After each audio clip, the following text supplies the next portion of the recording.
तर चला आज आपण क्वाड्रिलेटरल बद्दल थोडं डिस्कस करू. तर क्वाड्रिलेटरल माहितीच असेल कोणा सर्वांना. सो क्वाड्रिलेटरची प्रॉपर्टीज काय असतात? तर फर्स्ट क्वाड्रिलेटर ज्याला 4 व्हर्टायसेस असतील, 4 अँगल असणार, ओके, 4 साइड असतील, अशा गिवन फिगरला, एका क्लोज फिगरला आपण क्वाड्रिलेटर म्हणणार. ठीक आहे. मला क्वाड्रिलेटरचे भरपूर सारे टाइप्स आहेत. मग कोणकोणते टाइप्स आहेत? तर त्याच्यातले बरेचसे आपल्याला माहिती आहेत. पहिला म्हणजे स्क्वेअर, दुसरं कोणतं असणार? रेक्टँगल, त्याच्यानंतर आहे पॅरलेलोग्राम,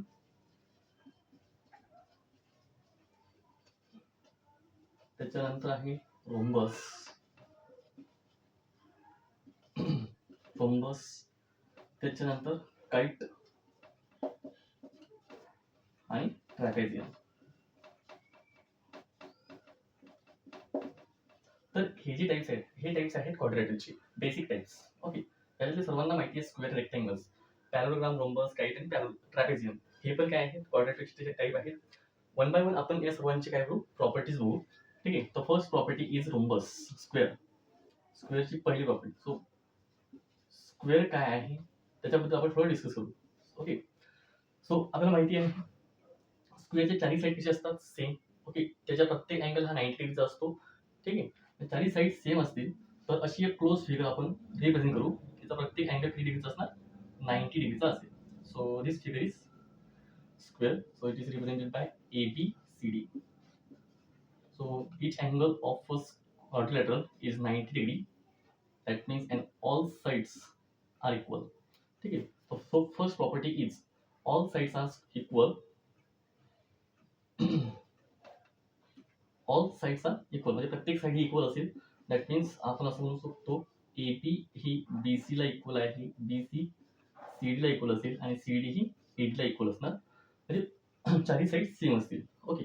सेकंड प्रॉपर्टी काय असणार की प्रत्येक अँगल हा कसा असणार? इच अँगल इज 90 डिग्री. प्रत्येक अँगल हा 90 डिग्री असेल. आणि क्वाड्रिलेटरची बेसिक प्रॉपर्टी जर अँगल बद्दल बघितली तर ती काय असणार की क्वाड्रिलेटरच्या चारही अँगलची सम ही 360 असायला पाहिजे. So sum of 4 angles is 360 degree. Okay. तर परत स्क्वेअरवरती आपण चारही साईड सेम असणार, प्रत्येक अँगल 90 डिग्रीचा असेल.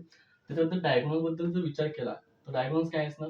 तर अपोजिट व्हर्टेक्सचं जी सेगमेंट आहे त्या सेगमेंटला जर जॉईन केलं तर त्या सेगमेंटला आपण डायगोनल्स म्हणणार. ओके.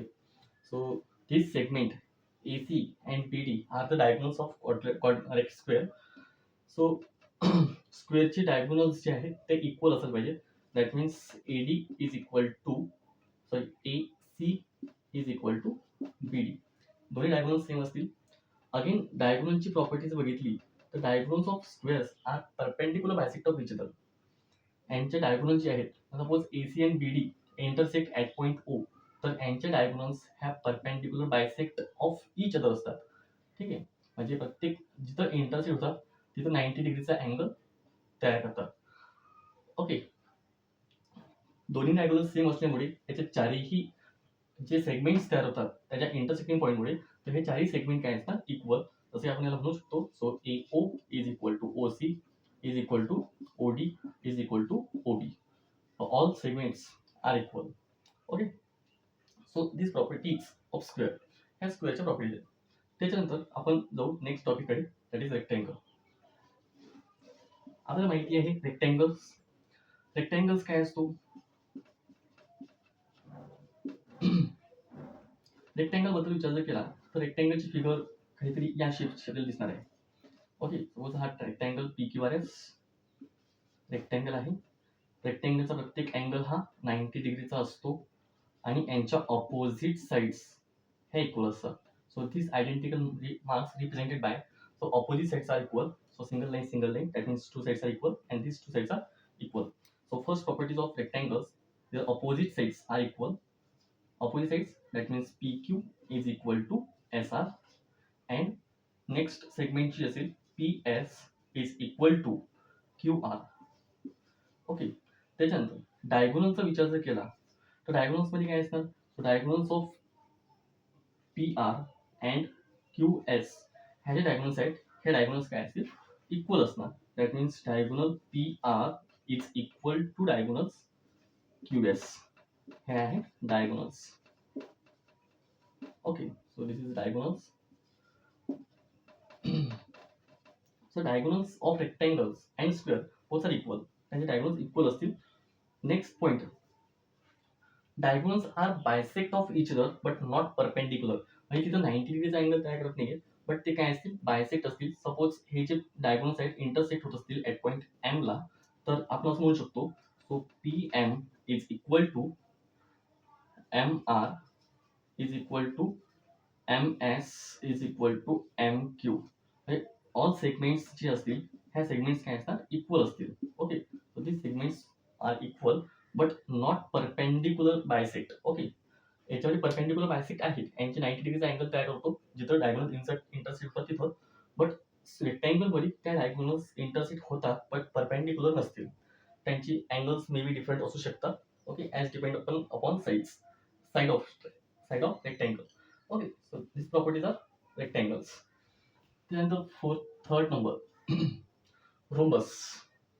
तर रोम्बसचे पॅरलोग्राम घेऊ आपण. So parallelogram. आता पॅरलोग्राम काय असेल, सो या रेक्टँगलला जर थोडं आपण बेंड केलं आणि थोडं प्रेस केलं, म्हणजे ती फिगर थोडी या शेपची बनून जाईल.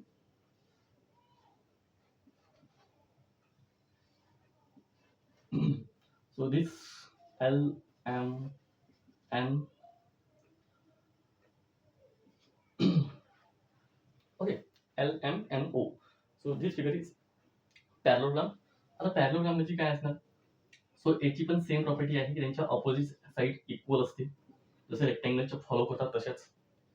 ठीक, सो आपण असं म्हणू शकतो एल एम हा इक्वल असेल एन ओ ला, अपोजिट इक्वल असेल, आणि L O is equal to M N. ठीक आहे, opposite sides of rectangle parallelograms are equal. त्याच्यानंतर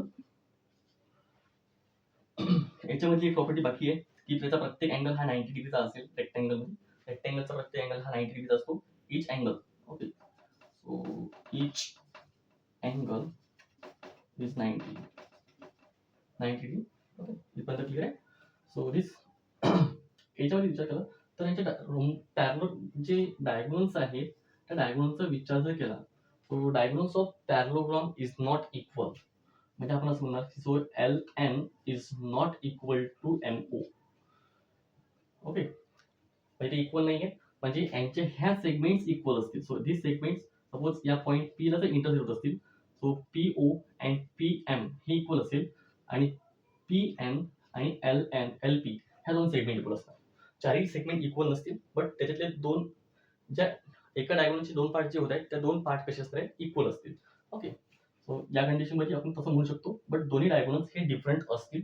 ओके, त्यांच्यानंतर याच्या ऍडजसंट अँगलची सम. ऍडजसंट अँगल म्हणजे कोणता, हा अँगल आणि हा अँगल. सपोज हा अँगल जर एक्स असेल आणि हा जर अँगल वाय आहे, सो या दोघांची सम 180 असणार. That means supplementary. Adjacent angle of parallelogram are supplementary, यांच्यामध्ये पण सेम कंडिशन फॉलो होते. ओके, त्यानंतर opposite angles are equal. Opposite angles that means angle L is equal to angle N. हे equal असेल, कशाला इक्वल असणार, so angle M हा equal असेल अँगल ओ ला.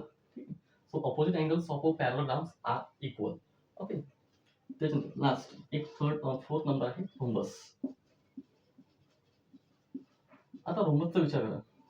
रोम्बस शेप कोणत्या शेपचा असणार, त्याच्या चारी साईड सेम असायला पाहिजे.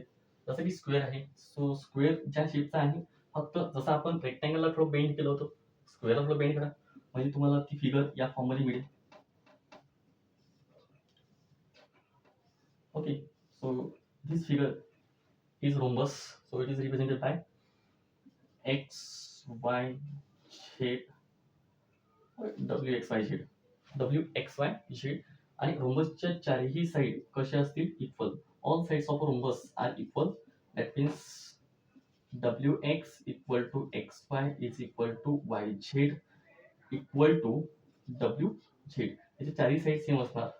त्यानंतर डायगोनल अँगलचा जर विचार केला, so angle X is equal to angle Z and angle W is equal to angle Y. That means opposite angles of rhombus are equal, congruent.